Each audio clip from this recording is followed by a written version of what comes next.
عليكم ورحمة الله وبركاته. زي حضراتكم عاملين ايه؟ يا رب دايما تكونوا بخير ومعانا فيديو جديد وخبر جديد. بس يا ريت قبل ما نبدا خبرنا ما ننساش نعمل لايك، نشترك في القناه، وقبل ده كله نصلي على سيدنا محمد. اللهم صل على سيدنا محمد. وخبرنا النهارده بيتكلم عن الفنان المصري والنجم المصري خالد النبوي، وهو طبعا بيتكرم في مهرجان عنيبه في الجزائر.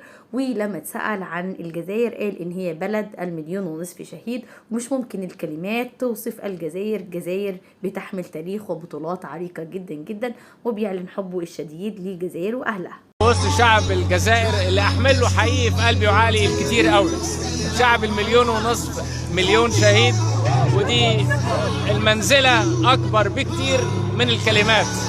مساء النور. شكرا الجزائر.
صراحة ما بيروحش الجزائر ويحبها هي واهلها، ودايما دايما دايما دايما اهلها بيسيبوا عنها انطباع جميل جدا جدا جدا من حبهم وكرمهم في اي حد بيضيفوه. حلو جدا جدا. فالناس كتير جدا بتحب الجزائر، وكل الناس بتاخد انطباع حلو جدا عن الجزائر، مش بس عشان هي بلد كلها بطولات وتاريخ وعراقة، لا كمان شعبها شعب جميل جدا.